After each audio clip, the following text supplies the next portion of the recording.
After my grandfather passed away and left me his house, my family demanded I give it all to my brother because he has kids. When I refused, my mother told me to do as they said or never showed up again. My family's been playing favorites my whole life, and guess who wasn't the favorite? Yeah, I kept my head down, built my own life until an inheritance made them lose theirs. But I should start at the beginning. I'm 31 and I've never been the favorite.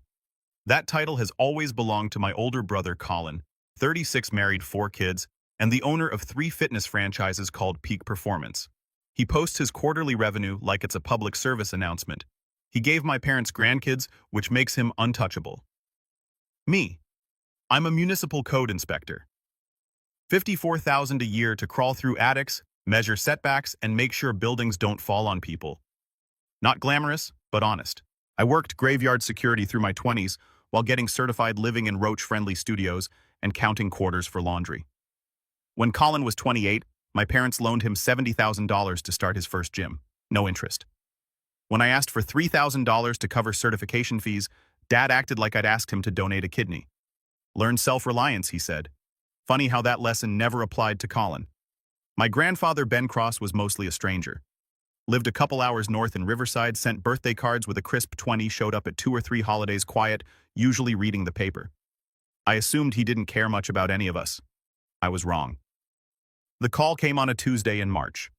I was sitting in my truck finishing a sandwich between inspections when an unknown number lit up my phone. Mr. Cross, this is Robert Kellerman from Kellerman & Associates in Riverside. I'm calling regarding the estate of Benjamin Cross. My sandwich froze halfway to my mouth. Sorry, what, your grandfather passed away last Thursday? I'm the executor of his will. You're named as the primary beneficiary. Traffic kept moving. The radio played something forgettable, but my world narrowed to those words. Primary beneficiary. Me, not Colin, not shared. Primary beneficiary of what I asked. The property at 422 Birch Lane is being transferred to you pending probate. You also inherit his investment portfolio. Your brother Colin receives the recreational vehicle. The will contains a strict no contest clause. I stared at the steering wheel. My hands shook slightly. How much in investments? $267,412 and change. $250,000 plus a house left to me by a man I barely knew. Why me? There's a letter addressed to you, Robert said. It should arrive tomorrow, but I should tell you your mother already contacted my office. She's upset. Of course she is, I muttered. Mr. Cross, he added, voice lowering. Document everything from here on. Dates, times, messages. Inheritance disputes can escalate quickly. That should have been my first warning. My phone rang again the moment the call ended. Mom. No. Hello. So the lawyer called you too. Her voice was tight, controlled, the sound she made right before she exploded. This is unbelievable, Garrett. Colin has a family to support. You're single, living in a 1-bedroom apartment. This distribution makes absolutely no sense. There it was. Not 10 minutes after learning her father had died, and she was already furious about money. I didn't ask for any of this, I said. But you're getting it anyway, she snapped, and you should think about what's right. Your brother has responsibilities. You have nobody depending on you. That word nobody hit harder than I expected. I'll talk to the lawyer, I said, keeping my voice even. You think long and hard about the kind of man you want to be. Click. 10 minutes later, Colin texted, no condolences, no emotion beyond entitlement. We need to talk. This is messed up and you know it. Call me ASAP. I stared at it, thinking about every year I'd spent in his shadow. Then typed, he made his choice. I'm respecting it. Blocked his number, forwarded the exchange to Robert. All family contact goes through you now. Mom called again. Dad called from Ashley's phone. Aunt Patricia. 5 calls in 10 minutes. I powered the phone off. That evening, I drove straight to my girlfriend Jess's apartment. We'd been dating 8 months. She opened the door, took one look at my face and said, "What happened?" My grandfather died, I said. Left me a house and $250,000. My family is losing their minds. Good for him, she said immediately. Come in. That's Jess. No sugarcoating, just truth. As I told her everything, she stirred. Pasta sauce, brows furrowed, but calm. So my mom texted me, Jess said finally. Your mom called her, asked if I could talk some sense into you about being generous with family. You're joking. No. I told her you don't need sense, you need distance, and not to involve me in her emotional hostage negotiations ever again. Despite everything, I laughed. They're going to make this hell. Probably, she said, setting a bowl in front of me. But you're not who they think you are anymore. You don't owe them the version of yourself they're used to. She looked at me for a long moment. What do you want to do, Garrett? Forget them. Forget expectations. What do you want? I didn't even hesitate. Keep it, I said. All of it. He chose me. Jess lifted her glass. Then, here's to Grandpa Ben, a man with excellent judgment. I clinked mine against hers. For the first time that day, something in me unclenched. The courier arrived Wednesday morning at 7:45. Big padded envelope signature required. Inside, an inch of legal documents, and at the bottom, a single sheet of yellow legal paper with my name written in shaky cursive. I sat at my kitchen table and unfolded it. And Garrett, I've watched from a distance for years. How they forget you unless they need something. How Colin is handed everything while you get lectures. How you show up to family events and no one truly sees you. You think I didn't notice? I noticed everything. Your parents chose which son to invest in. I'm making my choice now. You remind me of myself at 30. The one no one bet on. The one who had to build a life while others had theirs handed to them. Make something good with this. Don't let them take it. Don't let them guilt you. They will try. Stand your ground. Ben. I read it twice, my throat tight. I'd spent years thinking this man barely knew me. Turns out he saw me more clearly than my own parents ever had. Every ignored accomplishment, every time I sat invisible at the far end of a dinner table while Colin was showered with praise. Grandpa had been there in the corner, quiet, watching, remembering. Jess came over during her lunch break. I handed her the note. He saw it, she whispered. All of it. The house was fully paid for. The portfolio steady conservative, the no contest clause highlighted in yellow like a warning flare. Colin got the RV, maybe $48,000 on a good day.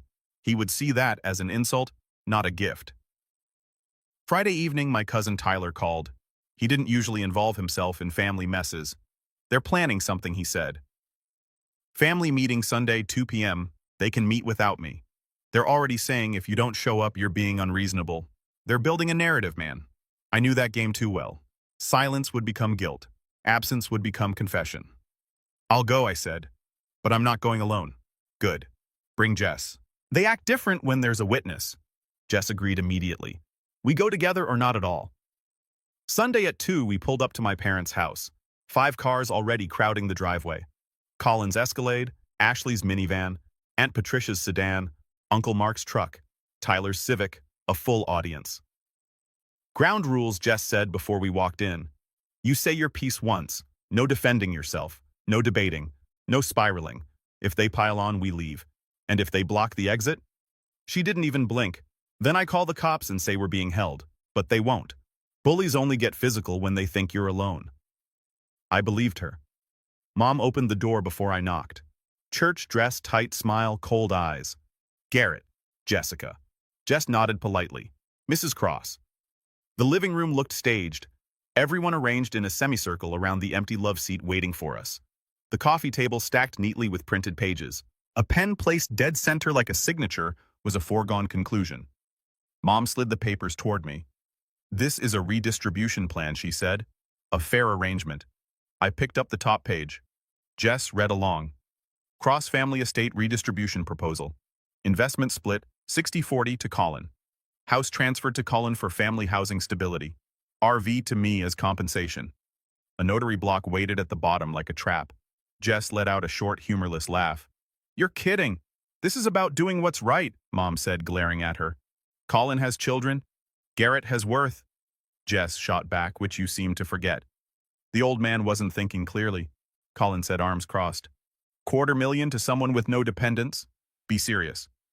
That word again, dependence, as if having kids entitled him to everything. Grandpa was evaluated by 2 doctors when he updated his will, I said. He was competent. We're not talking about lawyers, Dad said. We're talking about family. Family, I repeated. Like when Colin got $70,000 and I got a lecture for asking for 3, Mom flinched, then recovered. That was different. How I asked. Ashley chimed in, tears at the ready. My kids are confused. They don't understand why their uncle wants to hurt them. I'm not hurting anyone. I'm just keeping what was given to me. That's selfish, she said. I stood. Jess rose with me instantly. I'm not signing this. The will is valid. This conversation is over. Sit down, Dad snapped. Command voice, the one I obeyed as a kid. No. If you leave, Mom said, voice shaking with anger, don't expect to be welcomed back. I met her eyes, saw the message behind them. Choose them or lose them. I'm just accepting what you already decided, I said. A long time ago. You're breaking this family apart, Colin said, standing face reddening. Then maybe, I said evenly, you should have planned your finances better. The room froze. I turned and walked out. Jess followed without looking back. At the car, my hands shook from the adrenaline. Jess touched my shoulder. You did exactly what you needed to do. Half an hour later, Tyler texted, that took guts. Proud of you. Also, they're talking lawyers. I forwarded everything to Robert, including photos of the so-called redistribution plan. His reply came fast. Send me all documents. Do not respond to them directly. I'm filing a preemptive cease and desist in the morning. For the first time since this began, I felt the ground shift just a little toward me. The first sign of escalation came Tuesday morning. An automated email from the Postal Service confirming an address change request for 422 Birch Lane forwarded to Colin's house. I called Robert immediately. He's trying to intercept your mail, Robert said. File a fraud report with the postal inspector. I'll issue a cease and desist. I drove to Riverside that afternoon, 2 hours through quiet hills and into a neighborhood of older ranch homes. Grandpa's house looked the same as the photos. Tan siding, white trim, a huge oak out front, but the mailbox now had a brand new padlock. My stomach sank. I walked the perimeter. Fresh scratches around the back door lock. Someone had tried to get in. A screen door opened next door. A woman in her 60s eyed me cautiously. Help you, I'm Garrett Cross. I inherited this house from Ben. Her posture softened. Oh, Ben's grandson. I'm Helen. Did anyone come by lately? She hesitated. A man showed up Saturday. Said he was Ben's son and needed paperwork. I told him I'd call you first. He got irritated and left. She glanced down the street as if expecting him to return. That was my brother, I said. He has no access. If he shows up again, call the police. Helen nodded. Ben mentioned you, you know. Said you had a good head on your shoulders. Anything else? She lowered her voice. Your parents gave your brother a key years ago for emergencies. Ben hated it, but didn't have the strength to fight. Of course, Colin had believed he owned this place long before it was mine. I called a locksmith. Then I went straight to the Riverside police station and filed a mail fraud report. The officer asked if I wanted to issue a trespass warning. Yes, I said. Absolutely. By late afternoon, every lock on the property had been replaced. I scheduled a full camera installation for Friday. Thursday morning, my supervisor, Rick, called. Garrett, someone phoned the office asking about your job performance. Said you might be unstable. My chest tightened. Who? No name. Sounded personal. Family inheritance dispute, I said. They're trying to discredit me. Rick sighed. Just keep me looped in. I've got your back. I called Robert. He added it to the growing file of harassment. Friday cameras went in. 6 total with motion alerts and cloud storage. While the installers worked, I got another call. A stranger's voice introduced himself. Frank Delaney. He lived 3 doors down. Helen said you might need help. He explained he was a retired cop who had kept an eye on Grandpa's place. I saw your brother snooping around last weekend, Frank said. Took photos, plates. Figured you'd want them. I did badly. Frank also offered to connect me with the HOA manager, Rita. She would later tell me she couldn't patrol, but she'd document anything neighbors reported. By the time I drove home that night, the early signs of a siege were undeniable. At 2 a.m. Saturday, my phone buzzed. Motion alert. Jess stirred beside me. What is it? I opened the camera feed. Colin stood on the front porch with another man carrying a tool bag. They're trying to break in, I whispered. Jess sat up instantly. Call the cops. I already was. I watched the feed while giving the dispatcher my information. Colin tried the front door, then the back. The motion light flared on, catching his face clearly. He stared directly at the camera, then bolted. 14 minutes later, police arrived at the empty house. I forwarded the footage. The responding officer studied the clip and said something that chilled me. Mr. Cross, with the mail fraud attempt, the trespass notice, and this attempted entry, this is no longer a civil issue. It's a pattern. We're forwarding this to investigations. Pattern. The word hit like a hammer. 2 days later, Colin called from an unknown number. You've lost your mind, he snarled into my voicemail. Calling cops on your own brother. Everyone's going to see how crazy you are. This won't end well for you. I archived it. My phone buzzed immediately again. New number, Uncle Garrett. It's Maddie. Dad said you stole our house. Mom's crying. Did you really, Colin's 12-year-old daughter? My chest tightened. They were using the kids now. I screenshotted it, saved, it didn't respond. More followed over the next 2 days. Different numbers, different kids, same script. I stored every message, but each one felt like a punch. They had no idea they were being weaponized. The week blurred, one violation bleeding into the next. Wednesday, Robert called. We have a problem. Colin filed a quit claim deed with the county. He attempted to transfer the property to himself. Forged your signature. Heat surged up my spine. What? The recorder spotted a fake notary stamp. They turned it over to investigators. This is felony fraud. I'll file supporting reports today. An hour later, investigator Mendez from the county recorder's fraud unit called. Mr. Cross, we've opened a formal case. Did you sign that deed number? Good. That makes this straightforward. He asked for everything. Signature samples, footage, trespass reports, texts, voicemails. To be blunt, he said this kind of forgery usually comes from relatives who assume consequences won't apply. But they will. My throat tightened. We'll be interviewing your brother shortly. If he lies, we'll document that too. Thursday afternoon, Frank called again. A county investigator stopped by. Wanted to confirm I'd seen your brother trespassing. I gave him the photos, dates, everything. Before hanging up, he paused. Garrett, I know how this goes. People don't forge documents unless they feel entitled, and they don't stop when they're caught. Be careful. Your brother's cornered. Cornered people do stupid, dangerous things. The social media campaign started Monday. Jess showed me the posts. Vague prayers, mental health insinuations, all of it. The next day, a woman from church cornered me outside the grocery store.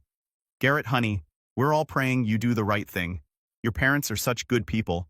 They're hurting so much. I pulled my arm back gently. Thanks for your concern. It's just money? Family is forever. I didn't engage, just left, but it stayed with me.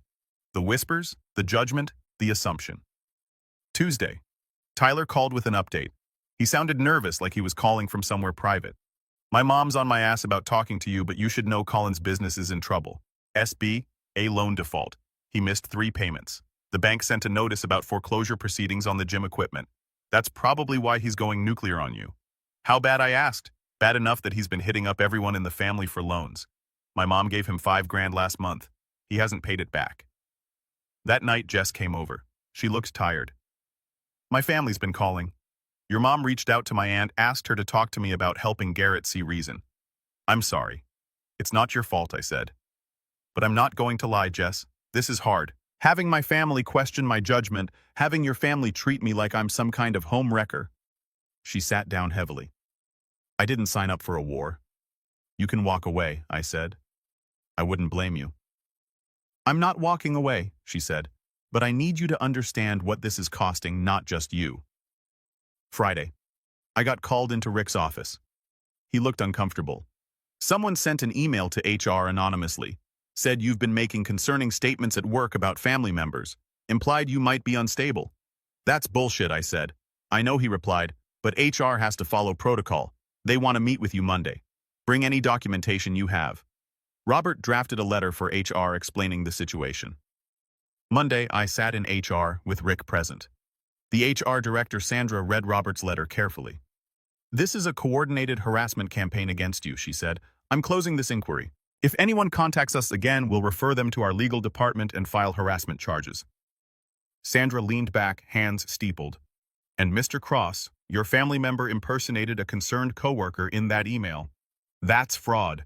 If they contact this office again under false pretenses, we will involve law enforcement. Rick shot me a look, part sympathy, part disbelief. I nodded, understood. That evening, Tyler messaged, heads up, Pastor Williams asked my mom to stop weaponizing prayer requests. My eyebrows went up. He said it in front of 3 other people. Tyler added, she's mortified. I hadn't realized how much I needed that small, sharp piece of justice until it landed. The next morning, Jess showed me another post from my mom. A mother's heart breaks when one child turns from the family. Please pray for clarity and healing. The tone was syrupy, but the comments were not what she expected. Is this about the inheritance thing I heard Garrett was named in the will fairly? You can't guilt someone into giving away what was legally theirs. Why post this publicly? Deal with family matters privately. Someone even wrote, Maybe stop pressuring him. That's not Christ-like. Jess looked at me. She's losing control of the narrative. For the first time since this started, I felt a flicker of peace. They'd tried to paint me as unstable. Instead, people were questioning them. Just before bed, Tyler called again. Dude, my mom and Colin got into it tonight like screaming. He said something about if Garrett had any decency, he'd fix this, and my mom snapped back. That if Colin hadn't screwed up his entire business, none of this would be happening. He lowered his voice. Garrett, the whole family is cracking. They're turning on each other. I didn't celebrate it, but I didn't feel guilty either. They'd spent months trying to break me. Now they were breaking each other. Robert called late that night. I saw the updated HR report. That helps us. It establishes a pattern of reputational attacks and impersonation attempts. Pattern 1 repeated. Same word the officer used. Yes, and once the forged deed investigation finishes, that pattern will matter. What does that mean? It means, Robert said, voice steady and almost cold. Your brother and your parents are creating a legal noose around their own necks. All you have to do is keep documenting.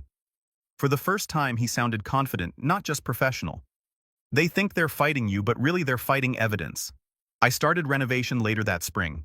Took 3 weeks off work, used my saved vacation time, drove up to Riverside, moved into the house even though it was half furnished and smelled like old carpet. Being there felt strange, walking through rooms Grandpa had lived in, touching things he'd touched, trying to connect with a man I'd barely known but who'd somehow known me completely. Jess came up on weekends. First Saturday, we ripped out the kitchen cabinets together. This is therapeutic, she said, prying off cabinet doors. Destroying something that's yours. Helen came over with sandwiches around noon, sat on the back porch with us, told us stories about Grandpa. He used to feed the birds every morning 6:30 like clockwork. He'd sit out here with his coffee and a book. Very peaceful man. I barely knew him, I admitted. He knew you, she said. Showed me a photo of you once. You were maybe 25 wearing a work uniform. He said you reminded him of his younger self. Said you were steady. That word stuck with me. Steady. The renovation was slow, physical, satisfying. Tore-up carpet revealed hardwood underneath that had probably been hidden since the 70s. Stripped wallpaper, mudded walls painted chose colors Grandpa might have liked. Cream instead of white, sage green instead of beige. YouTube was my teacher. Trial and error, my method. I made mistakes. Painted myself into a corner twice. Literally cut a piece of trim 6 inches too short. Broke 2 tiles trying to figure out the spacer system. But each mistake taught me something, and fixing them made the final result feel earned. The kitchen took 3 weekends. Ripped out those particle board cabinets from the 80s. Installed simple shaker-style ones I assembled myself.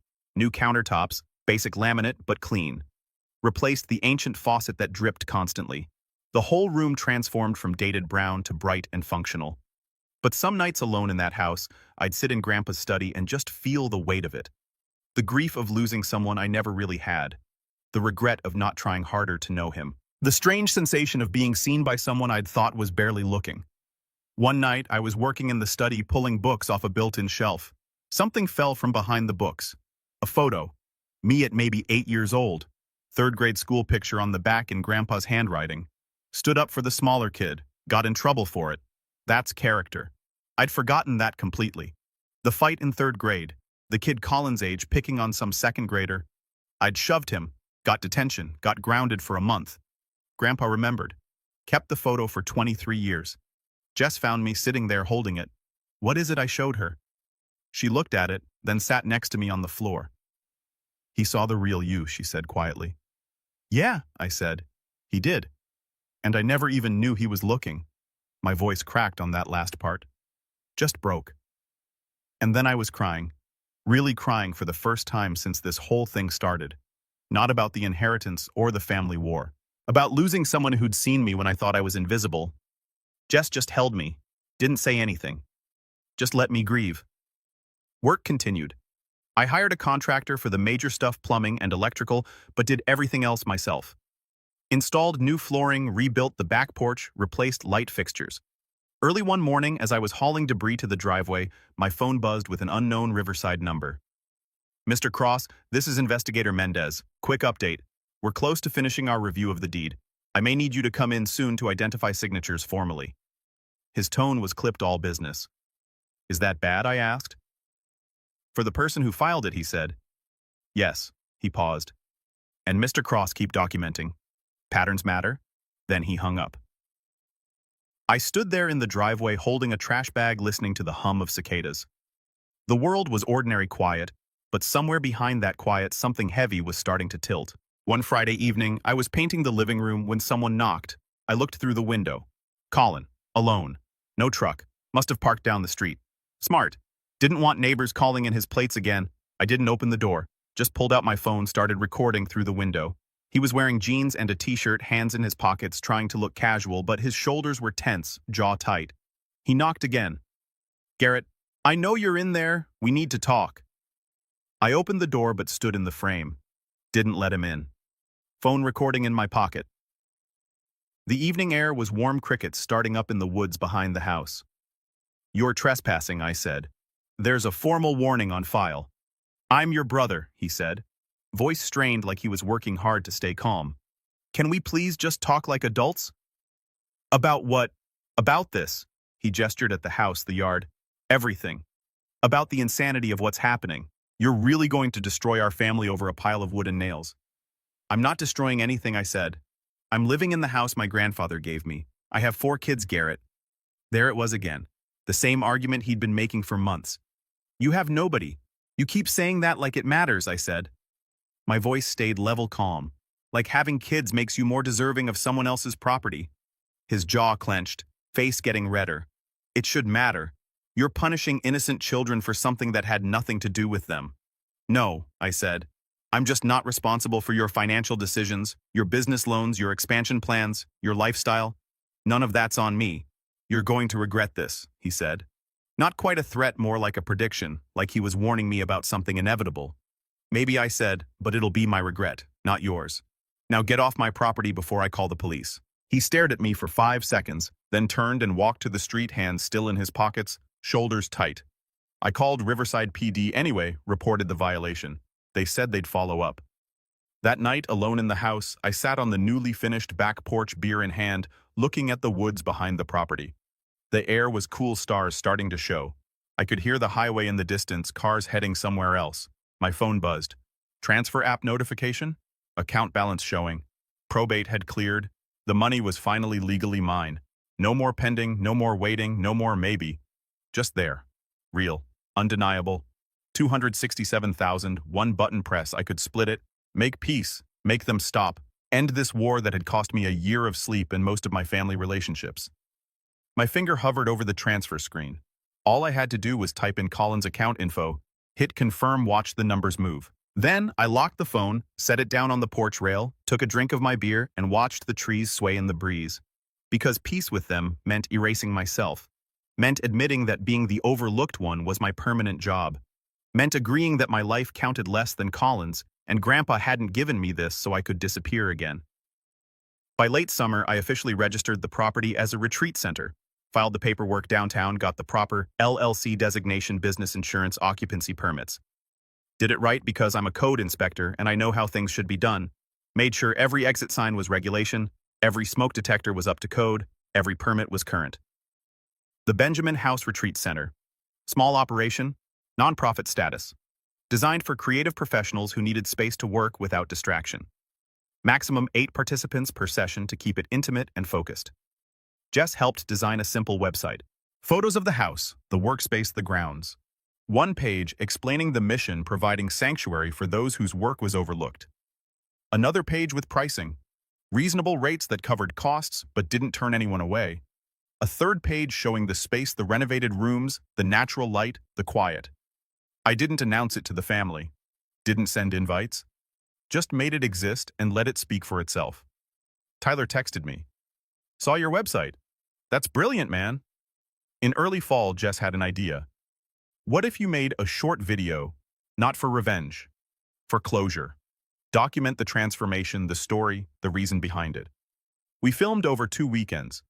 The videographer, a woman named Rachel, captured the renovation process, the before and afters. Helen told stories on camera. Frank gave a brief interview about what he'd witnessed. Tyler talked about the family dynamics he'd observed growing up. I narrated parts of it, talked about what it meant to be overlooked, to inherit not just property but validation. The final video was titled, "The House He Gave Me." We uploaded it to YouTube mid-October. Didn't promote it. Just put it out there. Within a week, 15,000 views. Comments from strangers sharing their own family stories. By Thanksgiving, 50,000 views. Then 100. One comment kept getting liked over and over. Sometimes the quietest person in the family is the one paying attention. It hit me harder than it should have. Another. Your grandfather knew exactly what he was doing. For the first time, strangers understood me better than my own family ever had. Right around this time, Robert emailed me one line.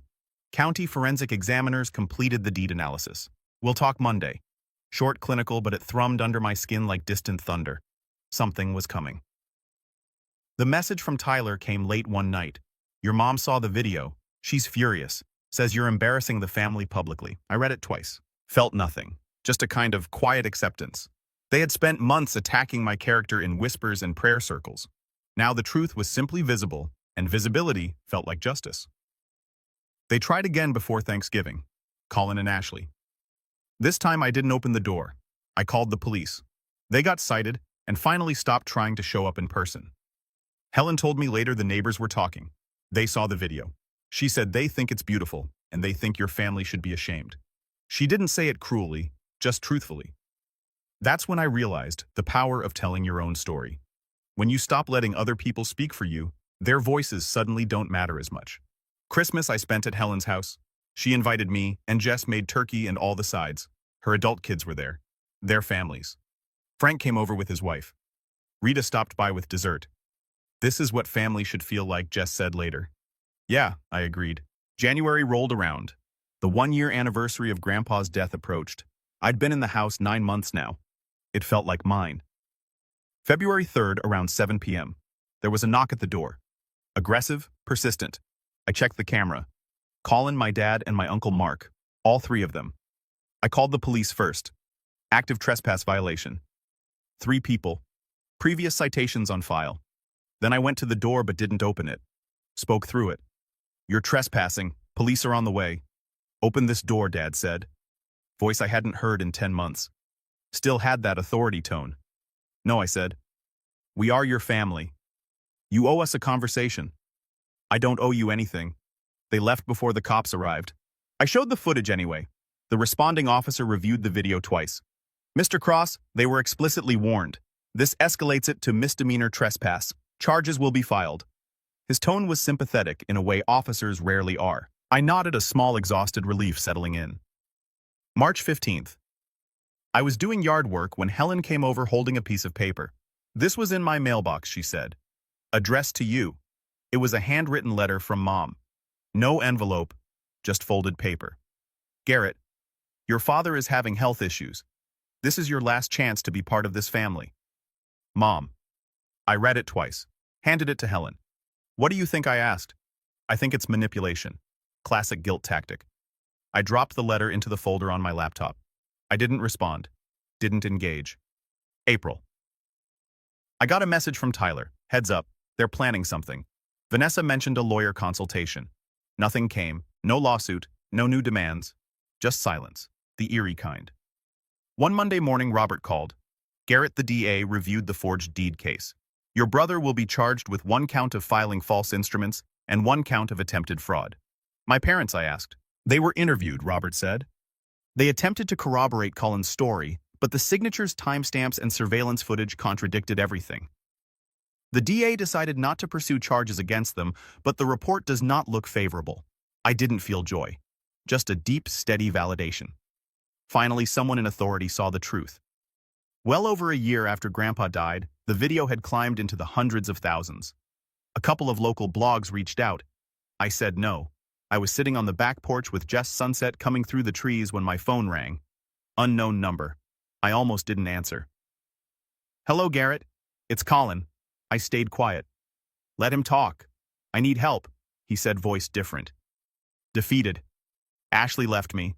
She took the kids. The business is gone. Bankruptcy. I've got nothing. I'm sorry to hear that, I said, and I was. I know I messed up. Everything with the house, the inheritance, the way I acted. I took it out on you. The forged deed. The cops. Using the kids. I know it was wrong. I just couldn't see past my own panic. Yeah, I said. You did. Is there any way? I'm not asking for money. I just needed to say I'm sorry. I looked at Jess. She didn't tell me what to say. She just waited with me. Okay, I said. That's it. Just okay. What do you want me to say? That we're brothers again. I mean, yeah. You tried to steal from me. You tried to ruin my job. You tried to turn the kids against me. Colin, this is who you became. Silence. I accept your apology. I believe you're sorry, but we're not family anymore. That changed the day you chose violence over honesty. So that's it. You're just going to let me lose everything. I'm not letting you do anything. You did this, not me. He hung up. Jess reached over, took my hand. How do you feel? Tired, I said. Just tired. September. I started hosting small creative retreats at the house, writing workshops, art intensives, music composition sessions. 8 people each weekend, all of them carrying the same story in different shapes. Being overlooked, being too quiet, being told their work didn't matter. But here it did. Participants paid modestly, meals were simple, evenings were communal, and everywhere in the house people breathed a little easier, like they finally had permission. That's what the house became. Permission. Validation. Helen helped coordinate. Tyler came up one weekend, brought his camera, documented everything. By November, I had bookings through the next summer. The DA emailed Robert a short update. Colin entered a plea agreement. Fines. Community service. Mandatory financial counseling. No further contact with you for 2 years. Robert forwarded it to me with a single line. It's over. And for the first time, it felt true. Almost 2 years after that first call from the attorney, I stood on the back porch at sunset, beer in hand, looking at the woods. The same view Grandpa had seen every morning with his coffee and birds. Thanks for choosing me, I said out loud. The wind moved through the oak tree. For a second, it almost felt like an answer.